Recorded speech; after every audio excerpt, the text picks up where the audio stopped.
पहला प्रश्न है वायु प्रदूषण का मानवीय स्रोत है। तो पहला ऑप्शन है दहन क्रिया द्वारा, दूसरा ऑप्शन है कृषि कार्यों द्वारा, तीसरा ऑप्शन है औद्योगिक निर्माण प्रक्रिया द्वारा और चौथा ऑप्शन है उपर्युक्त सभी। तो इसका सही आंसर है ऑप्शन नंबर डी, उपर्युक्त सभी।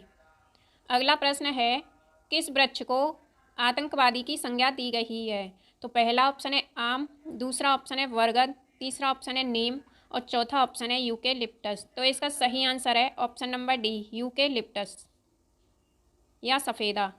अगला प्रश्न है पर्यावरणीय गुणवत्ता का आधार बिंदु है। तो पहला ऑप्शन है किसी भी प्रकार का प्रदूषण न होना, दूसरा ऑप्शन है स्वास्थ्यवर्धक हो, तीसरा ऑप्शन है उत्तम आवास की व्यवस्था हो और चौथा ऑप्शन है उपर्युक्त सभी। तो इसका सही आंसर है ऑप्शन नंबर डी, उपर्युक्त सभी। नेक्स्ट है प्रदूषण का मानव जनित स्रोत है। तो पहला ऑप्शन है औद्योगिक बहिस्राव, दूसरा ऑप्शन है वाहित मल, तीसरा ऑप्शन है तापीय स्रोत और चौथा ऑप्शन है उपर्युक्त सभी। तो इसका सही आंसर है ऑप्शन नंबर डी, उपर्युक्त सभी। नेक्स्ट है भारत में केंद्रीय प्रदूषण नियंत्रण मंडल की स्थापना कब हुई थी। तो पहला ऑप्शन है 1948 ईस्वी में, दूसरा ऑप्शन है 1970 ईस्वी में, तीसरा ऑप्शन है 1972 ईस्वी में, चौथा ऑप्शन है 1982 ईस्वी में। तो इसका सही आंसर है ऑप्शन नंबर सी, 1972 ईस्वी में। अगला प्रश्न है सर्वाधिक भूकंप किस देश में आते हैं। तो पहला ऑप्शन है जापान में, दूसरा ऑप्शन है स्कॉटलैंड में, तीसरा ऑप्शन है चीन में और चौथा ऑप्शन है इराक में। तो इसका सही आंसर है ऑप्शन नंबर ए, जापान में। अगला प्रश्न है भूकंप की तीव्रता को मापा जाता है। तो पहला ऑप्शन है न्यूटन स्केल से, दूसरा ऑप्शन है रिएक्टर स्केल से, तीसरा ऑप्शन है आर्किमिडीज स्केल से, चौथा ऑप्शन है उपर्युक्त में से कोई नहीं। तो इसका सही आंसर है option number B, Richter scale से।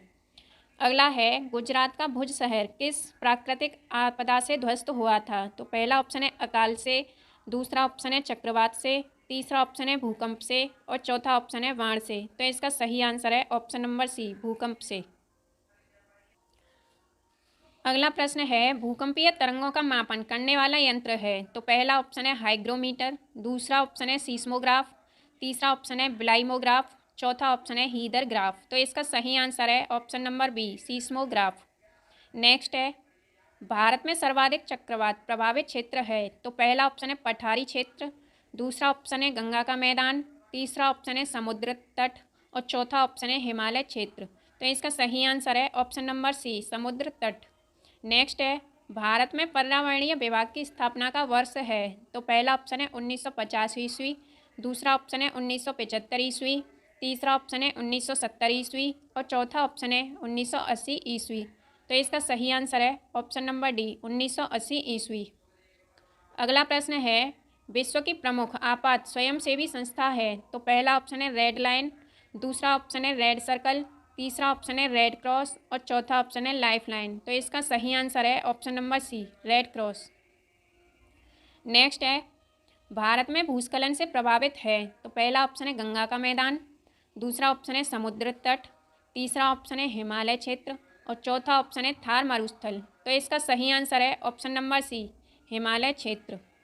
अगला प्रश्न है भूस्खलन की घटनाएं किस काल में सर्वाधिक होती हैं। तो पहला ऑप्शन है वर्षा काल, दूसरा ऑप्शन है शीतकाल, तीसरा ऑप्शन है ग्रीष्मकाल और चौथा ऑप्शन है वर्ष पर्यंत। तो इसका सही आंसर है ऑप्शन नंबर ए, वर्षा काल। अगला प्रश्न है निम्न में से ठोस अपशिष्टों का स्रोत नहीं है। तो पहला ऑप्शन है खनन, दूसरा ऑप्शन है कृषि, तीसरा ऑप्शन है समुद्री परिवहन और चौथा ऑप्शन है उद्योग। तो इसका सही आंसर है ऑप्शन नंबर बी, कृषि। अगला है केंद्रीय गंगा प्राधिकरण का गठन वर्ष है। तो पहला ऑप्शन है 1980 ईस्वी, दूसरा ऑप्शन है 1982 ईस्वी, तीसरा ऑप्शन है 1984 ईस्वी और चौथा है 1985 ईस्वी। तो इसका सही आंसर है ऑप्शन नंबर डी, 1985 ईस्वी। अगला प्रश्न है निम्न में से कौन सी प्राकृतिक आपदा नहीं है। तो पहला ऑप्शन है भूस्खलन, दूसरा ऑप्शन है अग्निकांड, तीसरा ऑप्शन है भूकंप और चौथा ऑप्शन है बाढ़। तो इसका सही आंसर है ऑप्शन नंबर बी, अग्निकांड। अगला प्रश्न है भारत के तटवर्ती भागों में आने वाले तूफानों को क्या कहते हैं। तो पहला ऑप्शन है टाइफून, दूसरा ऑप्शन है ज्वार और तीसरा ऑप्शन है बाढ़, चौथा ऑप्शन है चक्रवात। तो इसका सही आंसर है ऑप्शन नंबर डी, चक्रवात। अगला है, विश्व की करीब कितनी जनसंख्या प्रतिवर्ष बाढ़ की चपेट में आती है? तो पहला ऑप्शन है 10%, दूसरा ऑप्शन है 15%, तीसरा ऑप्शन है 20% और चौथा ऑप्शन है 30%। तो इसका सही आंसर है ऑप्शन नंबर सी, 20%।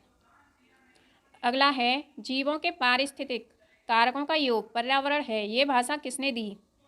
तो पहला ऑप्शन है फिटिंग ने, दूसरा ऑप्शन है टेंसले ने, तीसरा ऑप्शन है डेविस ने, चौथा ऑप्शन है इनमें से कोई नहीं। तो इसका सही आंसर है ऑप्शन ए, फिटिंग ने।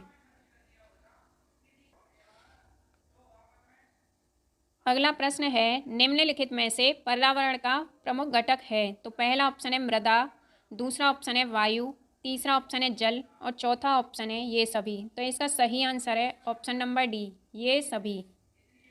नेक्स्ट प्रश्न है, निम्नलिखित में से जैविक घटक है तो कौन सा है? पहला ऑप्शन है पादप, दूसरा ऑप्शन है मृदा, तीसरा ऑप्शन है वायु और चौथा ऑप्शन है जल। तो इसका सही आंसर है ऑप्शन नंबर ए, पादप।